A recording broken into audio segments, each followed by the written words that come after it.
Maths foundation के physics के class में आप सभी का स्वागत है।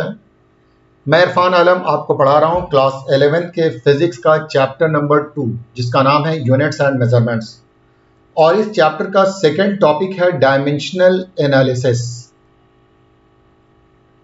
डायमेंशनल एनालिसिस में मैंने आपको एप्लीकेशन ऑफ डायमेंशनल एनालिसिस बताया है। एप्लीकेशन ऑफ डायमेंशनल एनालिसिस में पहला एप्लीकेशन था to check the correctness of a physical equation।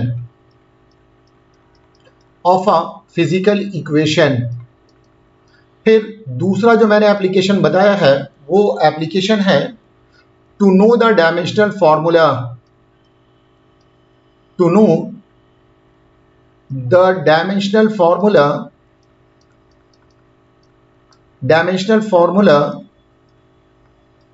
of a physical quantity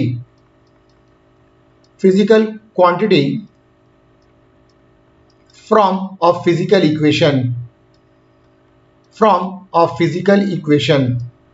ये दो चीज मैंने आपको कंप्लीट कर दिया है। आज हम आपको बताने वाले हैं to establish possible relationship between different physical quantities. अलग अलग फिजिकल क्वांटिटीज के बीच में हम लोग रिलेशनशिप स्टैब्लिश करने वाले हैं। अब आप देखेंगे इसके लिए मैंने आपको एक इक्वेशन लिखा है। ये एक डायग्राम दिखाया गया है। इसमें एक पार्टिकल है। इस पार्टिकल का मास m है। ये पार्टिकल एक सर्कुलर पाथ पर मूव कर रही है जिसका रेडियस r है और सर्कुलर पाथ पर पार्टिकल की स्पीड ये v है। जब कोई पार्टिकल किसी सर्कुलर पाथ पर मूव करती है तो उसे सेंटर की तरफ एक फोर्स की जरूरत होती है जिस फोर्स का नाम है centripetal force.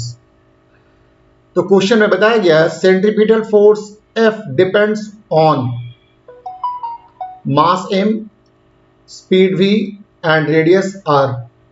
In physical quantities के बीच में रिलेशनशिप एस्टैब्लिश करना है। इन फिजिकल क्वांटिटीज के बीच में रिलेशनशिप एस्टैब्लिश करने के लिए हम लोगों के पास 3 फेज में काम होता है। First phase, second phase and third phase. और हर एक फेज में 3 स्टेप्स हैं। तो आइए इन फिजिकल क्वांटिटीज के बीच में रिलेशनशिप एस्टैब्लिश करने के लिए फेज 1 की बात करते हैं। फेज 1 में हम लोग डिपेंडेंट और डिपेंडिंग फैक्टर की पहचानी करते हैं। आप देखेंगे लिखा हुआ है centripetal force F depends on. इसका मतलब ये हुआ कि सेंट्रीपिटल फोर्स F ये डिपेंडेंट है। और किन बातों पर डिपेंड कर रहा है? तो मास पर, स्पीड पर और रेडियस पर। तो पहला स्टेप ये होता है कि डिपेंडेंट और डिपेंडिंग फैक्टर को पहचानना। जब आप डिपेंडेंट और डिपेंडिंग फैक्टर को पहचान जाते हैं तो अब आप एक ऐसा इक्वेशन बनाएंगे जिस इक्वेशन में डिपेंडेंट सब्जेक्ट ऑफ इक्वेशन होगा। एक इक्वेशन बनेगा जिस इक्वेशन में f सब्जेक्ट ऑफ इक्वेशन होगा। तो हम लोग सबसे पहले f को सब्जेक्ट ऑफ इक्वेशन बनाते हैं। तो ये जो डिपेंडेंट है इसी के लिए इक्वेशन बनेगा। अब हम लोग डायरेक्टली प्रोपोर्शनल कर देंगे और जो डिपेंडिंग फैक्टर है उसको लिखेंगे। पहला डिपेंडिंग फैक्टर है मास, इस पर पावर लगा देंगे a। दूसरा डिपेंडिंग फैक्टर है स्पीड, इस पर पावर लगा देंगे b। और तीसरा डिपेंडिंग फैक्टर है रेडियस, इस पर पावर लगा देंगे c। तो आपने देख लिया कि डिपेंडेंट को सब्जेक्ट ऑफ इक्वेशन बनाया है। अब प्रोपोर्शनैलिटी साइन को हटाना है तो प्रोपोर्शनैलिटी साइन को हटाने के लिए एक कांस्टेंट देते हैं। मान लिया जाए कि ये कांस्टेंट है k, m का पावर a, v का पावर b और r का पावर c। इससे एक इक्वेशन बन गया। फिर से आप जान लें, रिलेशनशिप एस्टैब्लिश करने के लिए सबसे पहले आपको डिपेंडेंट और डिपेंडिंग फैक्टर को पहचानना होता है। जब आप डिपेंडेंट और डिपेंडिंग फैक्टर को पहचान लेते हैं तो आप डिपेंडेंट के लिए इक्वेशन बनाते हैं। तो पहले आप डिपेंडेंट को लिखेंगे, फिर डायरेक्टली प्रोपोर्शनल करके जो भी डिपेंडिंग फैक्टर है उस पर पावर ABC लगा देंगे। प्रोपोर्शनैलिटी साइन को हटाएंगे, इसके लिए आपको एक कांस्टेंट k देना पड़ेगा। इसके बाद ये फेज 1 का काम कंप्लीट हो गया। इसमें 3 स्टेप्स थे। डिपेंडेंट और डिपेंडिंग फैक्टर को पहचानना, डिपेंडेंट को लिख करके डिपेंडिंग फैक्टर के डायरेक्टली प्रोपोर्शनल करना, फिर प्रोपोर्शनलिटी साइन को हटा करके एक इक्वेशन बनाना। ये मैंने कंप्लीट कर लिया। अगला जो स्टेप है फेज 2 है। इसमें हम लोग हर एक फिजिकल क्वांटिटीज का डायमेंशनल फॉर्मूला पुट करेंगे। Putting dimensional formula of each physical quantity. अब आप थोड़ा सा ध्यान देंगे, यहां पर एक फिजिकल क्वांटिटी है फोर्स, और फोर्स का डायमेंशनल फॉर्मूला होता है mlt-2। उसके बाद ये प्रोपोर्शनैलिटी कांस्टेंट k है, इसका कोई डायमेंशनल फॉर्मूला नहीं होता है। फिर मास है, मास के लिए हम लोग लिखेंगे m और इस पर पावर लगा देंगे a। इसके बाद देखेंगे ये वेलोसिटी है, और वेलोसिटी का डायमेंशनल फॉर्मूला होता है lt-1, इस पर पावर लगा दिया b। और रेडियस है, रेडियस के लिए लिखेंगे l, इस पर पावर मैंने लगा दिया c। तो हर एक फिजिकल क्वांटिटीज का डायमेंशनल फॉर्मूला पुट कर देंगे। इसके बाद हम लोग सिंप्लीफाई करेंगे। आपको याद होगा मैंने बताया था कि अगर a पर पावर m है और उस पर पावर n है तो इसका फॉर्मूला होता है a⁻mn, मतलब पावर मल्टीप्लाई हो जाता है। तो इसी कॉन्सेप्ट को यूज करके हम लोग सिंप्लीफाई करेंगे। लेफ्ट हैंड साइड में कुछ नहीं करना है, mlt-2 ये ऐसे ही रह जाएगा। राइट हैंड साइड में आ जाएंगे तो m पर पावर 1 है और इसके ऊपर पावर a है, तो 1 को a से इंटू करेंगे तो a पर पावर हो जाएगा ma। उसके बाद आप देखेंगे यहां लेंथ पर पावर 1 है और यहां लेंथ पर पावर b है, तो लेंथ पर पावर b आ जाएगा। t पे पावर -1 है और उसके ऊपर पावर b है, तो t पे पावर आपको मिलेगा -b। और यहां लेंथ पर पावर c है और लेंथ पर पावर 1 है, उसके ऊपर पावर c है, तो लेंथ पर पावर हो जाएगा c। तो पहले स्टेप में हर एक फिजिकल क्वांटिटीज का डायमेंशनल फॉर्मूला पुट किया, फिर सिंप्लीफाई किया। अब थर्ड स्टेप में जिनका जिनका बेस सेम है उसे एक जगह करेंगे। जैसे आप देखेंगे यहां l पर पावर b और यहां l पर पावर c, दोनों का बेस सेम है। जिसका बेस सेम होगा वो एक जगह पर प्लेस किया जाएगा। तो लेफ्ट साइड में तो आपको ऐसे ही लिखा जाएगा mlt-2, लेकिन आप राइट साइड में आ जाएंगे तो m पर पावर हो जाएगा a। l पर पावर l का दो जगह है, यहां पर l और यहां पर l, दोनों का बेस सेम है, तो l पावर ऐड हो जाएगा l पर पावर b प्लस c। और ये t है, t पर पावर हो जाएगा -b। तो ये सेकंड फेज था। सेकंड फेज में भी 3 स्टेप्स हैं। पहले स्टेप में हर एक फिजिकल क्वांटिटीज का डायमेंशनल फॉर्मूला पुट किया, उसके बाद हर एक फिजिकल सिंप्लीफाई किया। सिंप्लीफाई करने के बाद जो बेस सेम था, सेम बेस वाले को एक जगह ला दिया है। सेम बेस वाला जो टर्म है वो एक जगह पे आ गया है। अब अगला स्टेप है, नेक्स्ट स्टेप पे हम लोग डायमेंशंस को इक्वेट करते हैं। तो आइए नेक्स्ट स्टेप करके देखते हैं, इक्वेटिंग डायमेंशंस। याद रखेंगे कि राइट साइड में मास का जो पावर होगा, लेफ्ट साइड में भी मास का पावर उतना ही होगा। राइट साइड में लेंथ का जो पावर होगा, लेफ्ट साइड में भी लेंथ का पावर उतना ही होगा। राइट साइड में टाइम का जो पावर होगा, लेफ्ट साइड में भी उतना ही होगा। तो आप देखेंगे राइट साइड में मास का पावर है a, यहां पर दिख रहा है a, और लेफ्ट साइड में मास का पावर है 1, मतलब a का वैल्यू 1 ले लेंगे। अब राइट साइड में लेंथ पर पावर है b प्लस c, और लेफ्ट साइड में लेंथ पर पावर है सिर्फ 1, तो b प्लस c का वैल्यू हो जाएगा 1। राइट साइड में टाइम पर पावर है -b और लेफ्ट साइड में टाइम पर पावर है -2। इसका मतलब यह हुआ कि -b बराबर हो जाएगा -2। ठीक है, तो हम लोग डायमेंशंस को इक्वेट कर रहे हैं। अब हम लोग ए बी सी के लिए इक्वेशन को सॉल्व करेंगे। तो a का वैल्यू तो निकल चुका है जो कि 1 है, ये माइनस माइनस कैंसिल कर देंगे तो ये आपको b का वैल्यू 2 मिल जाएगा। अब हम लोग यहां पर b का वैल्यू पुट कर देंगे, b plus C, this is equal to 1, तो c इज इक्वल टू हो जाएगा 1 माइनस 2, तो c इज इक्वल टू हो जाएगा -1। तो इस तरह से आपने देख लिया कि a का वैल्यू 1, b का वैल्यू 2 और c का वैल्यू -1 है। इन्हीं वैल्यूज को इक्वेशन 1 में पुट कर देंगे। Putting the value of a b c, putting the value of a b and c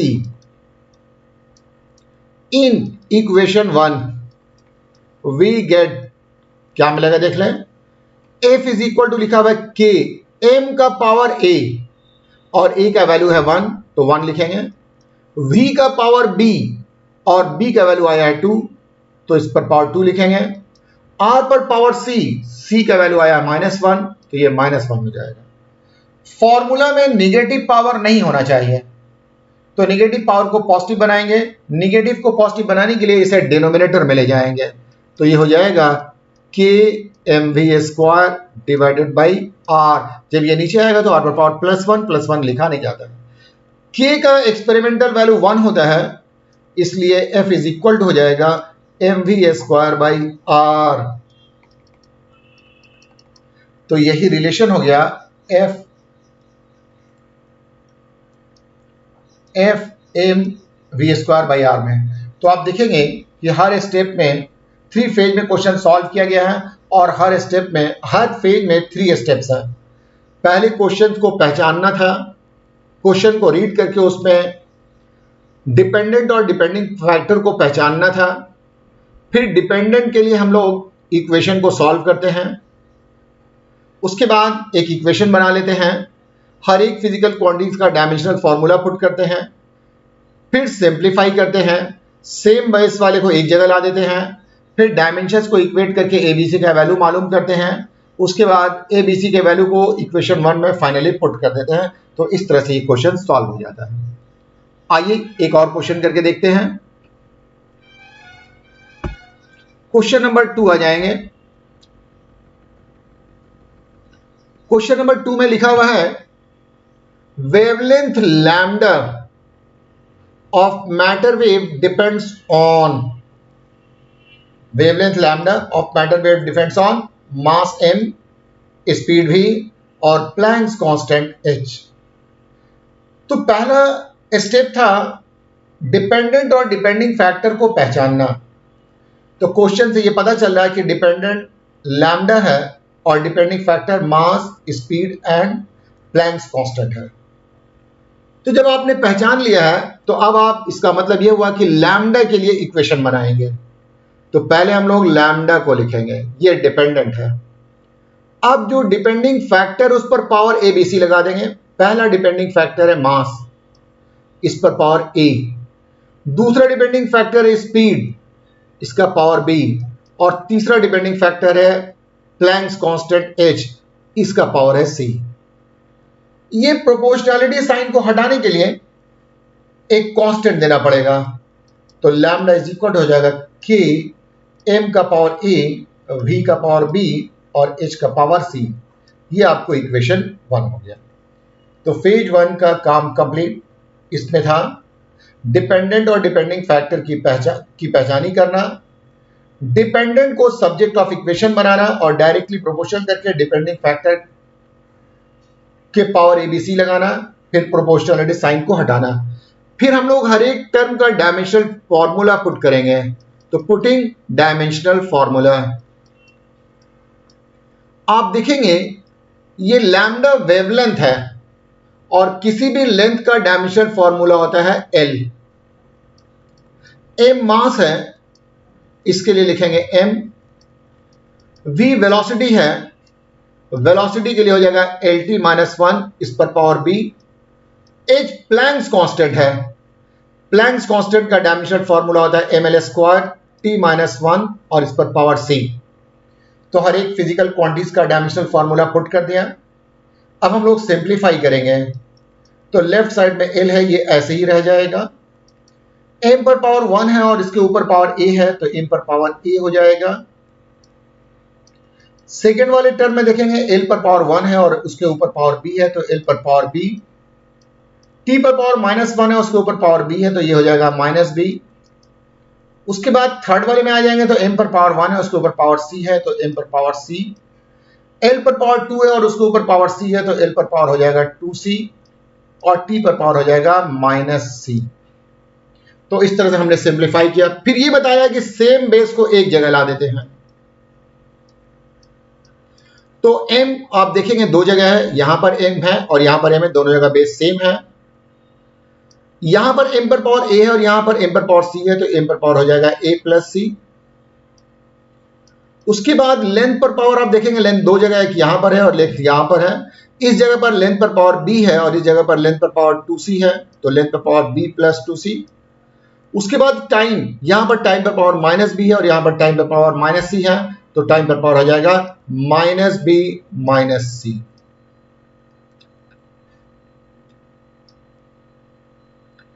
तो ये आपको फेज 1 और फेज 2 का काम कंप्लीट हो गया। अब हम लोग फेज 3 का काम करेंगे। फेज 3 में हम लोग डायमेंशंस को इक्वेट करते हैं। तो आप देखेंगे राइट साइड में मास पर पावर a प्लस c है, इक्वेटिंग डायमेंशंस।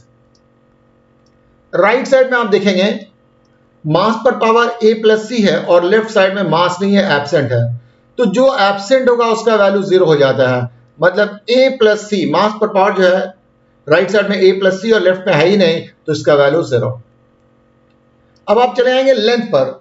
राइट साइड में लेंथ पर पावर b प्लस c है, सॉरी b प्लस 2c, और लेफ्ट साइड में आप देखेंगे कि पावर 1 है, तो इसका वैल्यू 1 हो जाएगा।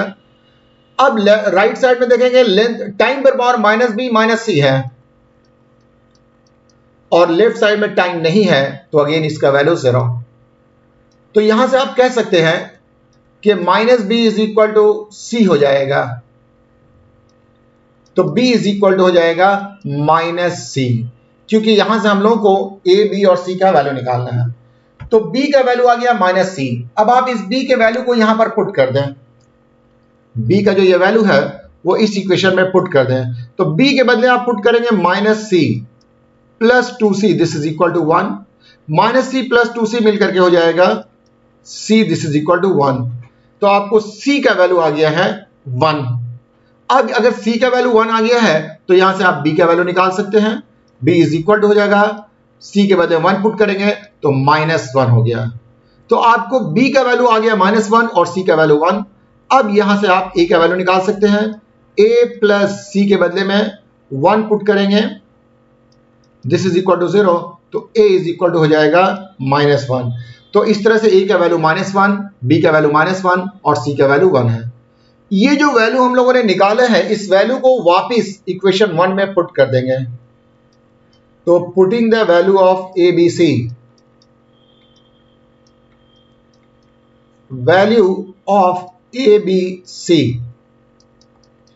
इन इक्वेशन 1, वी गेट, क्या मिलेगा आपको, lambda is equal to K m का पावर a, और a का वैल्यू आया 1, सॉरी -1, तो ये माइनस हो जाएगा। v का पावर b और b का वैल्यू आया -1, तो ये भी माइनस हो जाएगा। और h का पावर c, तो c का वैल्यू आया है 1, तो ये आपको 1 हो जाएगा। यहां पर देखेंगे मास और वेलोसिटी पर नेगेटिव पावर है, तो पावर को पॉजिटिव बनाना होगा। पॉजिटिव बनाने के लिए इसे डिनोमिनेटर में ले जाना होगा, तो ये h डिवाइडेड बाई mv आ जाएगा। k का एक्सपेरिमेंटल वैल्यू 1 आता है, ये हो जाएगा h divided by mv, since k is equal to 1। तो ये आप देखेंगे ये रिलेशन आपको मिल गया। तो किस तरह से आप रिलेशन एस्टैब्लिश करते हैं डिफरेंट फिजिकल क्वांटिटीज के बीच में यूजिंग मेथड ऑफ डायमेंशंस, ये आपने देख लिया। आइए और कुछ क्वेश्चन करते हैं। अब चले आएंगे क्वेश्चन नंबर 3 में। ये आपके पास मान लिया जाए कि एक ग्लास बीकर है। इस ग्लास बीकर में आपने एक लिक्विड ले लिया है। मान लिया जाए कि ये लिक्विड हनी है। तो लिक्विड में गम लाइक कैरेक्टर होता है, थोड़ा चपचपापन होता है। इस गम लाइक कैरेक्टर को विस्कोसिटी कहते हैं और इसे ईटा से मेजर किया जाता है। तो ये ग्लास कंटेनर में एक लिक्विड लिया गया है जिसकी कोएफिशिएंट ऑफ विस्कोसिटी ईटा है। अब इस कंटेनर में एक स्फेरिकल बॉडी को ड्रॉप किया जा रहा है। मान लिया जाए कि इस स्फेरिकल बॉडी का रेडियस r है और ये बॉडी नीचे v वेलोसिटी से फॉल कर रही है। तो बॉडी पर ऊपर की तरफ एक फोर्स लगता है जिस फोर्स का नाम है विस्कस फोर्स। तो क्वेश्चन में दिया हुआ है viscous force F depends on, पहला है कोएफिशिएंट ऑफ विस्कोसिटी ईटा, दूसरा है रेडियस r और तीसरा है स्पीड v। तो इस प्रॉब्लम को सॉल्व करने के लिए पहले आपको पहचानना होगा कि इस पर डिपेंडेंट कौन है और डिपेंडिंग फैक्टर क्या है। तो क्वेश्चन से ये पता चल रहा है कि डिपेंडेंट तो फोर्स है, depending factor coefficient of viscosity है, रेडियस है और वेलोसिटी है। तो हम लोगों को डिपेंडेंट को सब्जेक्ट ऑफ इक्वेशन बनाना होगा। तो पहले डिपेंडेंट को लिखेंगे। अब डिपेंडिंग फैक्टर आप देख रहे हैं ईटा है, तो ईटा पर पावर a, उसके बाद रेडियस है तो रेडियस पर पावर b, उसके बाद वेलोसिटी है तो वेलोसिटी पर पावर c लगा देंगे। तो पहले डिपेंडेंट और डिपेंडिंग फैक्टर को पहचाना। डिपेंडेंट के लिए हम लोग डिपेंडेंट को सब्जेक्ट ऑफ इक्वेशन बनाना चाहते हैं, इसलिए मैंने पहले डिपेंडेंट को लिखा है डायरेक्टली प्रोपोर्शनल करके, ईटा पर पावर a, r पर पावर b और v पर पावर c कर दिया है। अब प्रोपोर्शनैलिटी साइन को हटाएंगे। प्रोपोर्शनैलिटी साइन को हटाने के लिए एक कांस्टेंट देना पड़ेगा। ये हो जाएगा k a to the power a, r पर पावर b और v to the power c। इस तरह से ये इक्वेशन बन गया है। अब हम लोगों को हर एक फिजिकल क्वांटिटी का डायमेंशनल फॉर्मूला पुट करना है। तो पुटिंग डायमेंशनल फॉर्मूला। अब आप देखिए, आपको मालूम है फोर्स का डायमेंशनल फॉर्मूला होता है mlt-2। k के लिए कुछ नहीं है। ईटा का डायमेंशनल फॉर्मूला होता है ml-1t-1। r रेडियस है और रेडियस के लिए हम लोग लिखेंगे l, इस पर पावर b है, और v वेलोसिटी है, वेलोसिटी पर पावर lt-1, इस पर पावर हो जाएगा c। तो आपने देख लिया कि किस तरह से हम लोग पावर को लिखते हैं। अब हम लोग सिंप्लीफाई करेंगे। कैसे सिंप्लीफाई करेंगे वो देखें।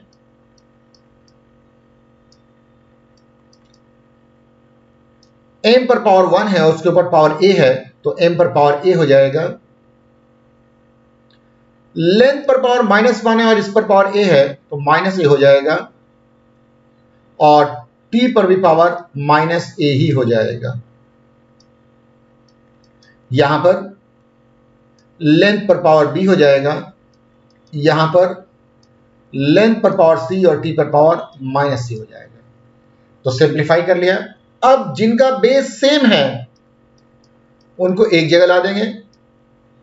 m बेस यहां भी है, सॉरी m बेस एक ही जगह है, तो m पर पावर हो जाएगा a। अगर लेंथ की बात करें तो लेंथ यहां भी है, यहां भी है और यहां भी है, मतलब लेंथ पर पावर हो जाएगा -a + b और +c। पहले वाले में -a, दूसरे वाले में +b और तीसरे वाले में +c। अब टाइम पर आ जाएंगे तो टाइम पर पावर -a है और यहां पर टाइम पर पावर -c है। तो यहां तक तो हो गया। अब हमारा काम है a, b और c का वैल्यू निकालना। इस वैल्यू को निकालने के लिए डायमेंशंस को इक्वेट करते हैं। Equating dimensions. आइए आप देखेंगे राइट साइड में मास पर पावर a है और लेफ्ट साइड में 1 है, मतलब a का वैल्यू 1 हो जाएगा। राइट साइड में लेंथ पर पावर -a + b + c है, और लेफ्ट साइड में आप चले जाएंगे तो लेंथ पर पावर 1 है, तो इसका वैल्यू 1 हो जाएगा। राइट साइड में टाइम पर पावर -a और -c है, और लेफ्ट साइड में टाइम पर पावर -2 है, तो ये आपको हो जाएगा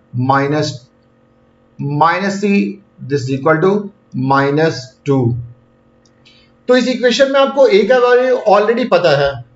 अब आप a का वैल्यू यहां से लेकर के यहां पर पुट कर दें, मतलब 1 - c, this is equal to -2। अब आप इसे लिख सकते हैं minus C, this is equal to -2 + 1, तो minus C is equal to हो जाएगा -1, माइनस माइनस कैंसिल हो जाएगा, तो सी इज इक्वल टू हो जाएगा 1। तो आपको पता चल गया कि ए का वैल्यू 1 है और सी का वैल्यू 1 है। अब हम लोग इस सेकंड वाली इक्वेशन में ए का वैल्यू पुट कर दें, ये 1 है, प्लस बी, सी का वैल्यू 1 है, दिस इज इक्वल टू 1, ये +1 और -1 कैंसिल हो जाएगा, तो बी इज इक्वल टू हो जाएगा 1। तो इस तरह से आप देखेंगे कि ए, बी और सी तीनों का वैल्यू 1 आया है। इस ए बी सी के वैल्यू को इक्वेशन 1 में पुट कर देंगे। Putting the value of A B सी,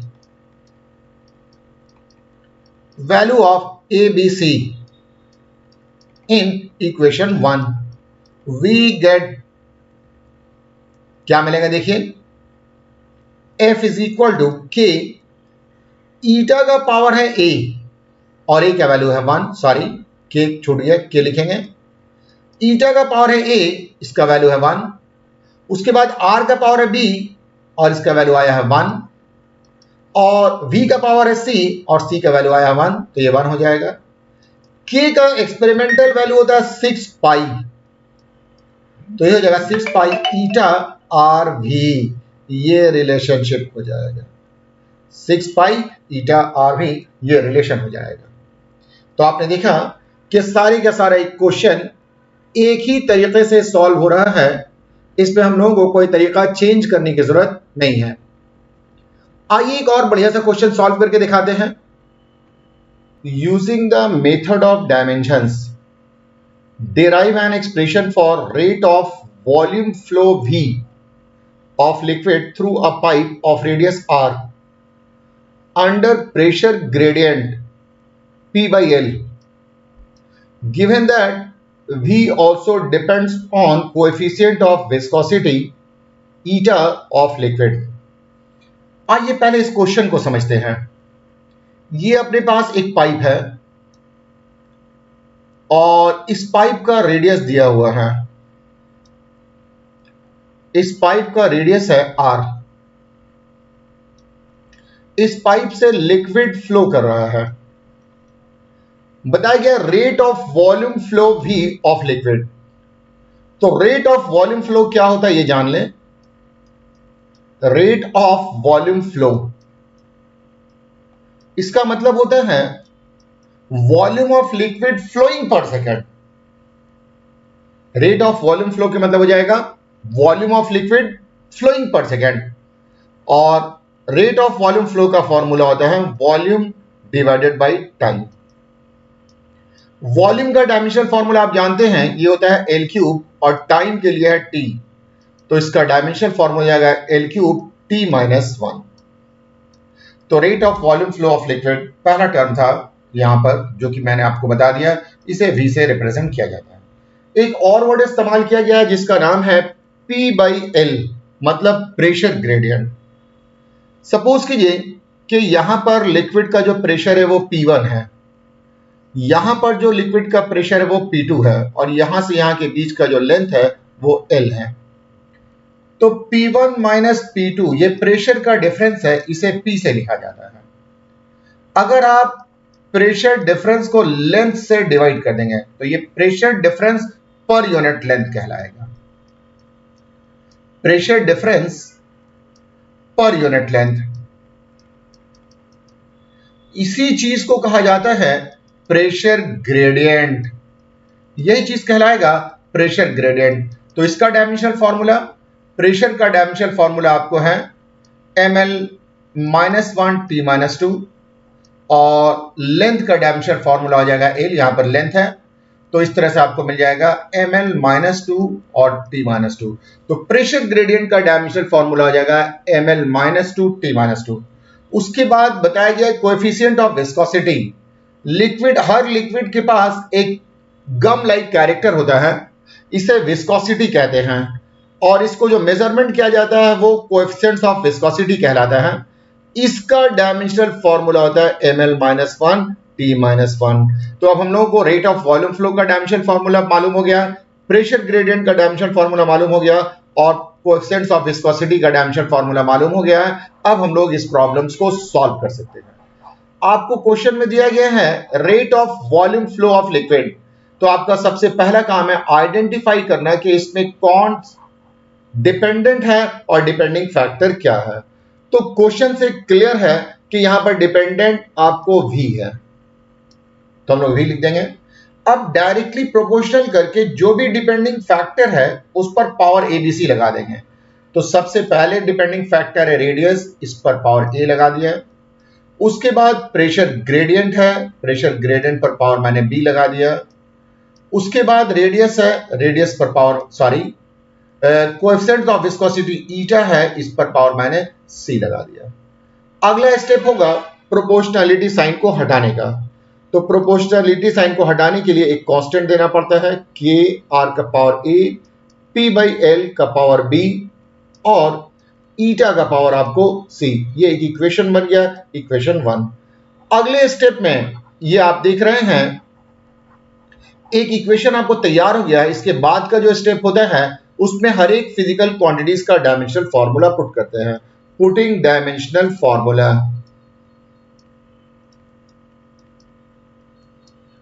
अब आप देखेंगे यहां पर दिया हुआ है rate of volume flow of liquid.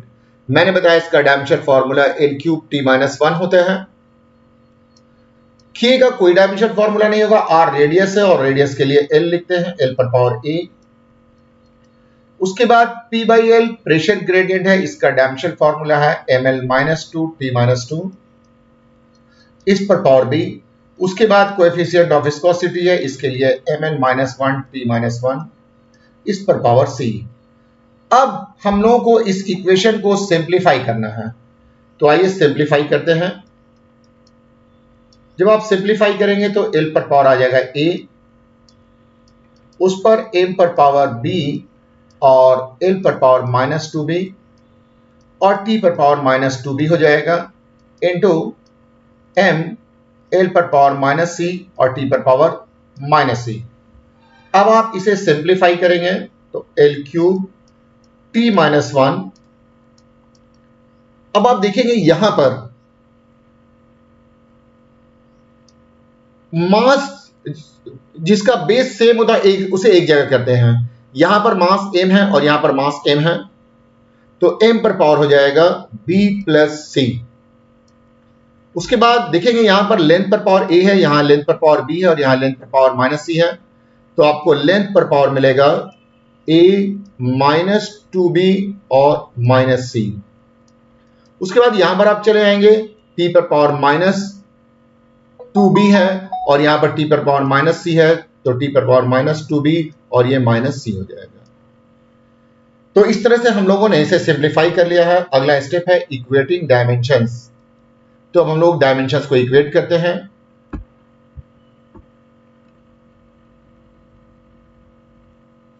Equating dimensions. अब आप डायमेंशंस को इक्वेट करके देखें। राइट साइड में मास पर पावर है B प्लस C और लेफ्ट साइड में मास नहीं है, इसका मतलब यह हुआ कि B प्लस C का वैल्यू 0 आ जाएगा। राइट साइड में लेंथ पर पावर A -2B -C है और लेफ्ट साइड में लेंथ पर पावर 3 है, तो ये आपको हो जाएगा 3। राइट साइड में टाइम पर पावर -2B -2C है, सॉरी -2B -C है और लेफ्ट साइड में आपको -1 है, तो इसका वैल्यू हो जाएगा -1। अब हम लोगों को सिंप्लीफाई करना है। सिंप्लीफाई करने के लिए हम लोग यहां से सिंप्लीफाई करते हैं। -2b, ये -1 इधर चला आएगा तो +1 ये c हो जाएगा, मतलब c का वैल्यू हम लोगों को पता चल गया, -2b + 1 हो जाएगा। इस c के वैल्यू को आप यहां पर पुट कर दें, तो c के बदले में ये b है प्लस c के बदले में -2b और ये आपको हो जाएगा +1, दिस इज इक्वल टू 0।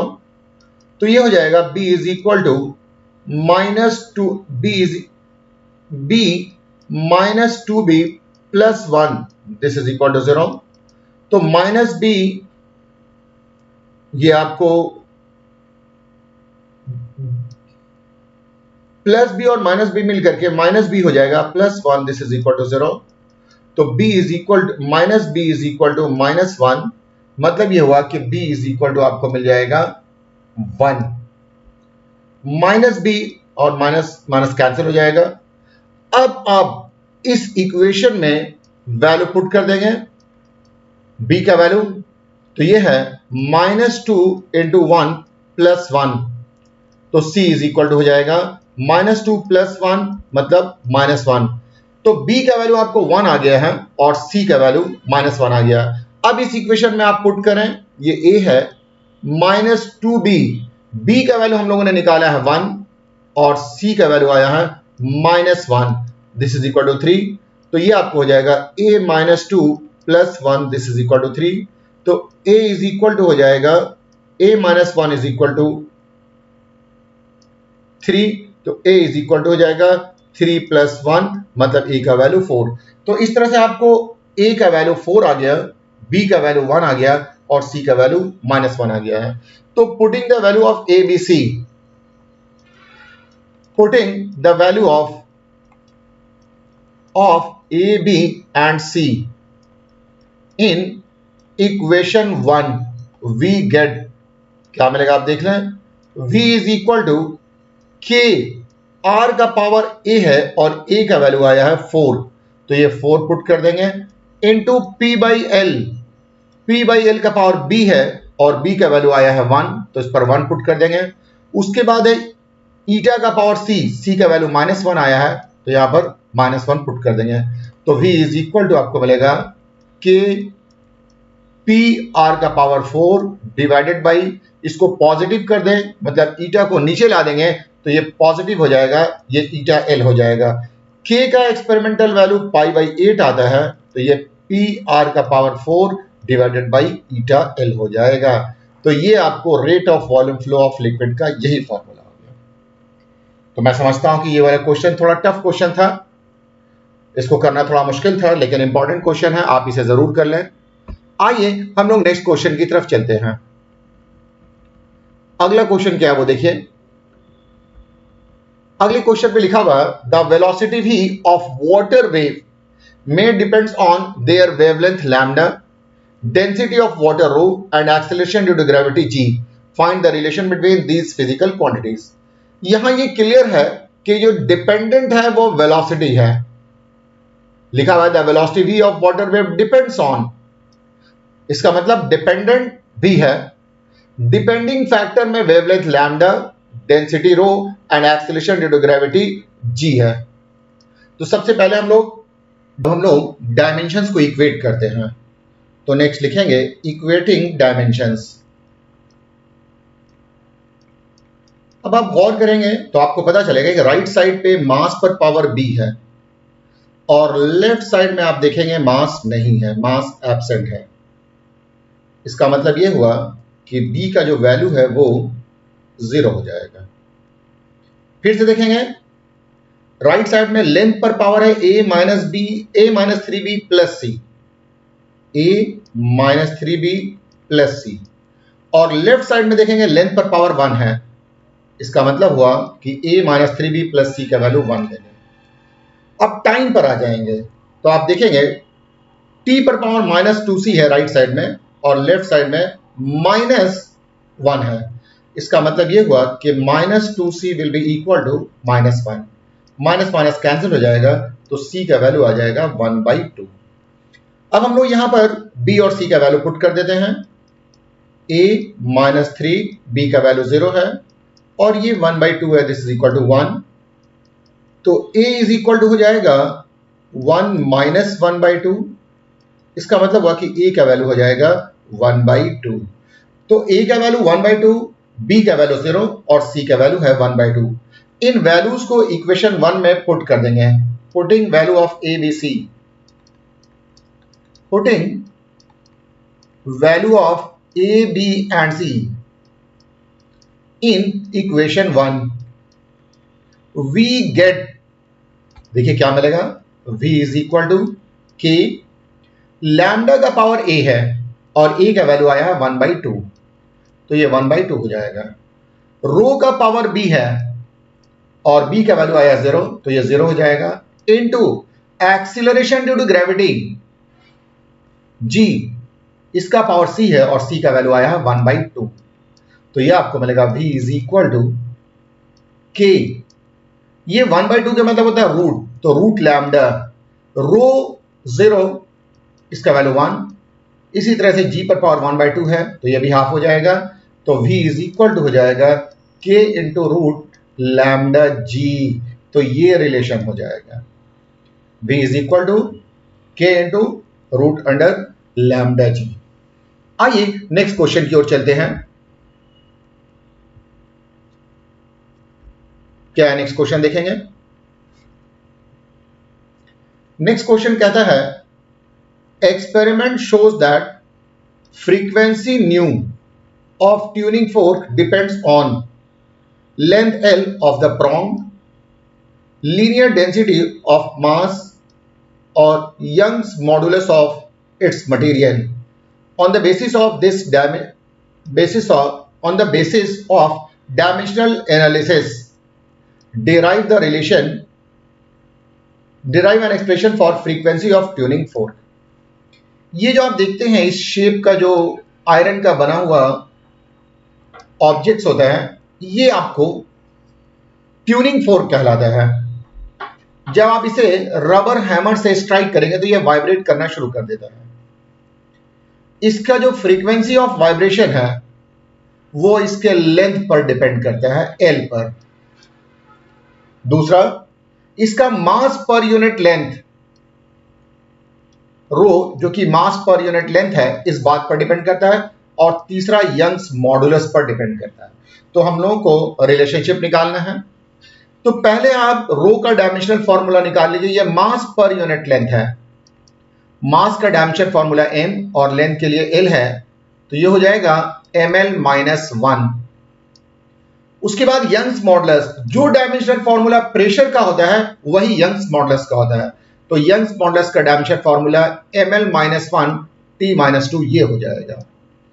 और l तो लेंथ है और फ्रीक्वेंसी का डायमेंशन फॉर्मूला आप जानते हैं। तो इस तरह के क्वेश्चन को करने के लिए मैंने बताया कि पहले आप डिपेंडेंट और डिपेंडिंग फैक्टर को पहचानेंगे। तो यहां पर डिपेंडेंट है न्यू और डिपेंडिंग फैक्टर है लेंथ, इसका पावर लगा देंगे a। उसके बाद लीनियर डेंसिटी ऑफ मास, इसका पावर लगा देंगे b। उसके बाद यंग्स मॉडुलस, इसको y से लिखते हैं, इसका पावर लगा देंगे c। प्रोपोर्शनैलिटी साइन को हटाने के लिए एक कांस्टेंट देंगे, तो l का पावर a, रो का पावर b और यंग्स मॉडुलस का पावर आपको हो जाएगा c।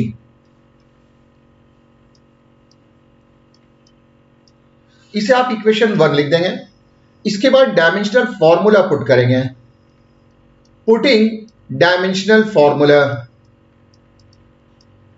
आपको बताया है मैंने कि फ्रीक्वेंसी का डायमेंशनल फॉर्मूला होता है t-1। L लेंथ है, इसके लिए L पर पावर a। रो मास पर यूनिट लेंथ है और मास पर यूनिट लेंथ के लिए ml-1 पर पावर b। और y यंग्स मॉडुलस है, इसके लिए ml-1 t-2 ये हो जाएगा, इस पर पावर c। अब आप इसे सिंप्लीफाई कीजिए। t पे पावर -1, l पर पावर हो जाएगा a, m पर पावर हो जाएगा b और लेंथ पर पावर भी -b। यहां पर m पर पावर c, लेंथ पर पावर -c और t पर पावर -2c। इसके बाद मैंने बताया था सेम बेस वाले को एक जगह ला दिया जाता है। तो आप देखेंगे मास जो बेस है वो दो जगह पे है, यहां है और यहां है। लेफ्ट साइड में कोई चेंज नहीं, ये ऐसे ही रह जाएगा। तो मास, यहां पर मास पर पावर b और यहां पर मास पर पावर c, तो ये b + c हो जाएगा। उसके बाद आप देखेंगे यहां पर लेंथ तीन जगह पर है, यहां पर लेंथ पर पावर a, लेंथ पर पावर -b और लेंथ पर पावर c है। तो लेंथ पर पावर a, लेंथ पर पावर -b माइनस लेंथ पर पावर c। और यहां पर आप आ जाएंगे तो t पर पावर आ जाएगा -2c। अब आप गौर करेंगे, डायमेंशंस को इक्वेट करेंगे। इक्वेटिंग डायमेंशंस, जब आप डायमेंशंस को इक्वेट करेंगे तो आप देखेंगे राइट साइड में मास पर पावर है b + c और लेफ्ट साइड में मास एब्सेंट है। इसका मतलब यह हुआ कि b + c का वैल्यू हो जाएगा 0। फिर राइट साइड में देखेंगे लेंथ पर पावर है a -b -c, right side में नहीं है, इसका मतलब हो गया ये 0। लेफ्ट साइड में आप देखेंगे टाइम पर पावर है -2c और सॉरी राइट साइड में टाइम पर पावर है -2c और लेफ्ट साइड में -1 है, तो ये हो जाएगा -1, माइनस माइनस कैंसिल हो जाएगा, तो c इज इक्वल टू 1/2 हो जाएगा। तो c का वैल्यू 1/2 हो गया। अब आप चले आए यहां पर b, c के बदले में 1/2, दिस इज इक्वल टू 0, तो b इज इक्वल टू हो जाएगा -1/2। तो c का वैल्यू पता चल गया, ये 1/2 और b का वैल्यू -1/2। अब a का वैल्यू निकालना है, तो a माइनस b का वैल्यू पुट कर दें, b का वैल्यू है -1/2 और माइनस c का वैल्यू पुट कर दें 1/2, दिस इज इक्वल टू 0। इसे आप सिंप्लीफाई करेंगे तो a plus 1/2 minus 1/2, this is equal to 0। 1/2 plus और माइनस कैंसिल हो जाएगा, तो a का वैल्यू आ जाएगा 0। तो a का वैल्यू 0 आ गया, b का वैल्यू -1/2 और c का वैल्यू है 1/2। इन वैल्यूज को इक्वेशन 1 में पुट कर देंगे। Putting values of a, b and c in equation 1 we get क्या मिलेगा, nu is equal to k, l पर पावर a है और a का वैल्यू आ गया है 0, इंटू रो पर पावर b है और b का वैल्यू आ गया है -1/2, इंटू y पर पावर c है और c का वैल्यू आ गया है 1/2। तो न्यू इज इक्वल टू ये k, रो पर पावर 0 है, सॉरी l पर पावर 0 है, तो ये तो 1 हो जाएगा। यहां पर रो को पॉजिटिव पावर बनाने के लिए नीचे लाना पड़ेगा, तो y पर पावर 1/2 और रो पर पावर 1/2। और मैंने आपको बताया कि 1/2 के मतलब होता है स्क्वायर रूट, तो ये y डिवाइडेड बाई रो ये आ जाएगा। तो ये आपको फ्रीक्वेंसी ऑफ वाइब्रेशन के लिए फॉर्मूला हो जाएगा। तो ये था एप्लीकेशन नंबर 3 से, जिसमें कि to establish possible relationship between different physical quantities. तो मैंने कई एक फिजिकल क्वांटिटीज को का रिलेशनशिप एस्टैब्लिश करके आपको दिखा दिया है। आज के लिए इतना ही है, बाकी बातें हम आपके साथ अगली क्लास में करेंगे। ठीक।